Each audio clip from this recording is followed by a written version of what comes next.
Assalamualaikum warahmatullahi wabarakatuh. Selamat malam para netizen warganet di seluruh Nusantara Indonesia. Pada malam hari ini Ugrasena Aji Baskara hadir dalam rangka ikut mangayubagya, ikut andarbeni dan selalu mengenang peristiwa tragedi G30S 1 Oktober 1965 agar anak cucu kita selalu ingat dan sadar bahwa kewaspadaan terhadap Pancasila harus selalu dijaga dalam 24 jam. Karena pada saat 1 Oktober 1965 adanya tragedi berdarah di sumur lubang buaya. Mari kita mulai saja karena sudah larut malam. Besok jangan lupa mengibarkan bendera setengah tiang bertanda bahwa saat itu adalah hari berkabung selama 1 minggu. Tetapi untuk besok tanggal 30 pada hari Senin itu cukup 1 hari, kemudian pada 1 Oktober dikibarkan kembali. Mari kita mulai. Assalamualaikum warahmatullahi wabarakatuh. Saudara-saudara sebangsa dan setanah air, berkat rahmat dan hidayah serta inayah dari Tuhan Yang Maha Esa, kita pada hari ini dan detik ini 1 Oktober tahun 2024 kita bersama-sama memperingati Hari Kesaktian Pancasila. Sebagaimana saudara-saudara maklumi bahwa pada tanggal 1 Oktober tahun 1965 telah dilakukan gerakan operasional yang dipimpin oleh Letnan Jenderal Soeharto sebagai Komandan Operasional Pemulihan Keamanan dengan bantuan segenap potensi masyarakat yang mencintai negara. Proklamasi 17 Agustus 1945 yang berdasarkan Pancasila dan Undang-Undang Dasar 45. Gerakan operasional tersebut adalah dalam rangka menghancurkan apa yang disebut dengan Gerakan Kontra Revolusi G30S PKI. Dari gerakan operasional 1 Oktober 1965, negara kita yang berdasarkan Pancasila tetap berdiri dengan teguhnya. Dus Pancasila itu sendiri sebagai dasar negara maupun sebagai falsafah bangsa tetap sakti. Berpangkal tolak dari kejadian itulah maka ditetapkannya tanggal 1 Oktober sebagai Hari Kesaktian Pancasila. Saudara-saudara sebangsa dan setanah air, dari pengalaman-pengalaman semenjak tahun 1945 hingga sekarang, yang sering mengalami ancaman-ancaman lain sebagaimana terhadap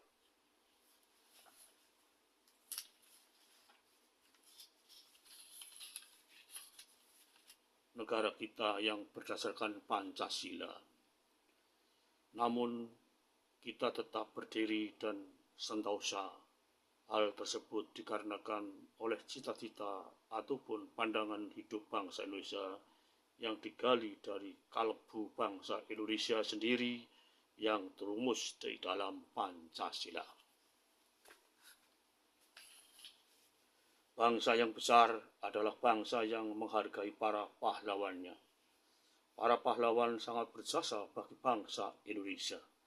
Oleh karena itu kita patut menghormati dan menghargai para pahlawan tersebut dengan sepenuh hati. Dengan menghargai hasil perjuangan mereka, kita akan semakin mempunyai harga diri dimanapun kita berada. Melalui buku sejarah nasional Indonesia ini, kita diharapkan dapat lebih menghargai jasa para pahlawan kita dalam berjuang. Dengan menghargai jasa para pahlawan ini, kita diharapkan agar dapat meneruskan perjuangannya yang telah diberikan kepada kita untuk tetap teguh dalam berjuang.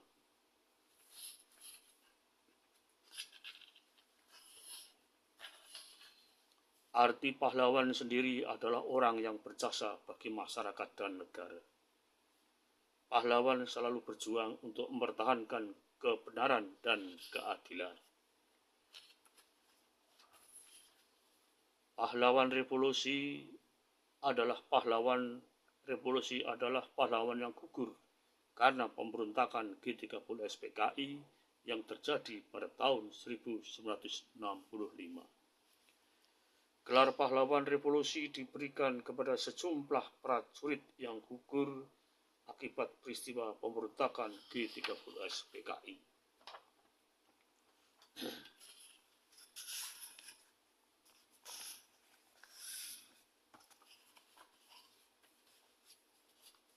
Mari kita masuk ke dalam sejarah perebutan kekuasaan.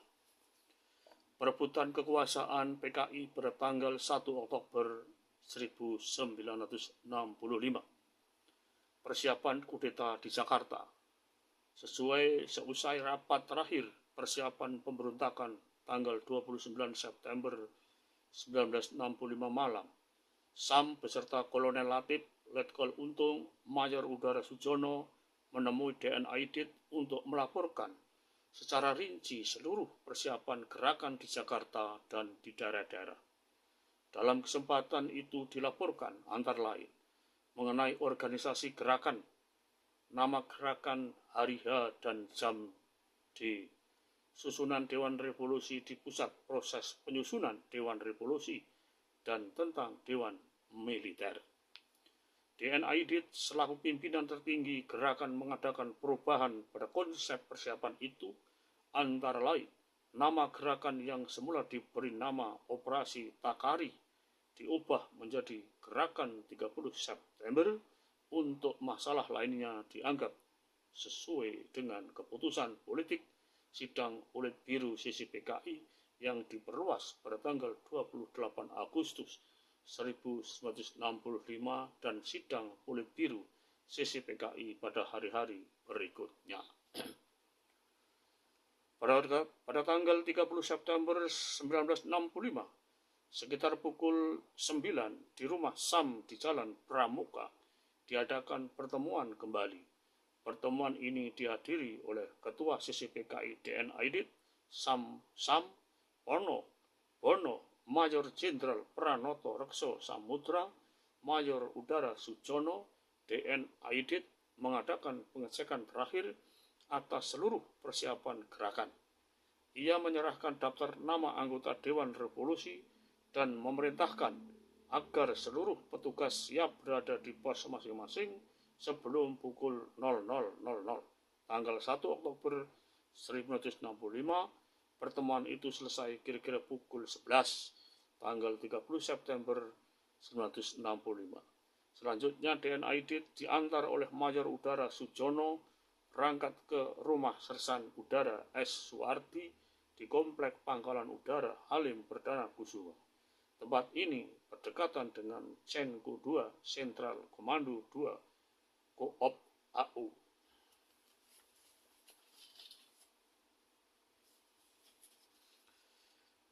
Sesuai dengan rencana, DN Aidit menempati pos yang berkedudukan di Halim sejak pukul 11.00 tanggal 30 September 1965 sampai pukul 03.00 tanggal 1 Oktober 1965. DN Aidit menyiapkan naskah yang diketik oleh para pembantunya.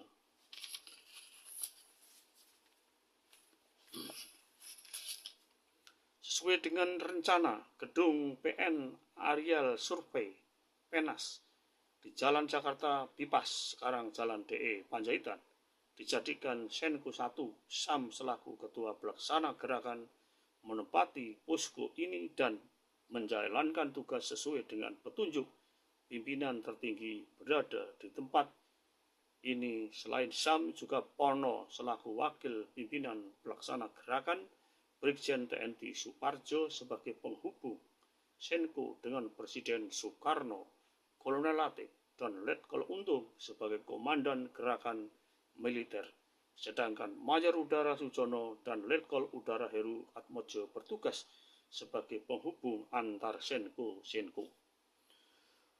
Pada pukul 01.30 tanggal 1 Oktober 1965, para pemimpin pelaksana gerakan mengikuti Letkol Untung untuk melihat persiapan terakhir di Lubang Buaya.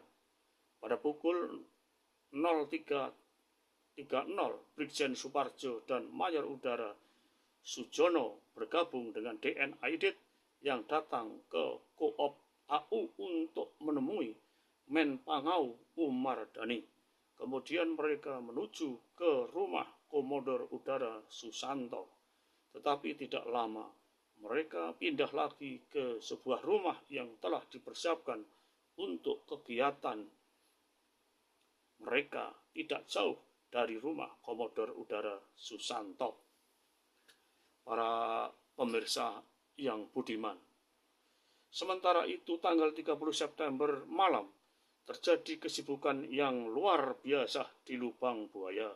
Pasukan-pasukan yang akan digunakan oleh gerakan sudah berkumpul, antara lain dari Kompi Brigip 1 Kodam 5 Jaya, Pemuda Rakyat Gerwani, Kompi dari Yon 454 Diponegoro, dan Yon 530 Brawijaya, Resimen Cakra Birawa yang tergabung dalam divisi Ampera.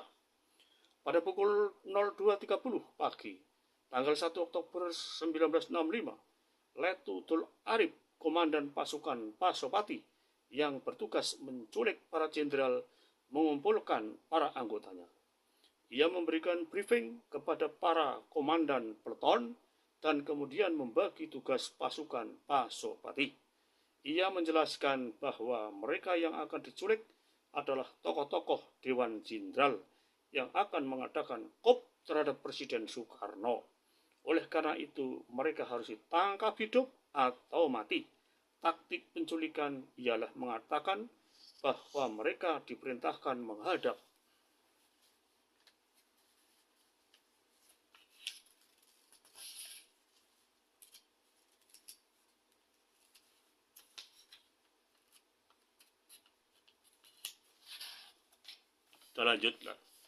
menghadap Presiden.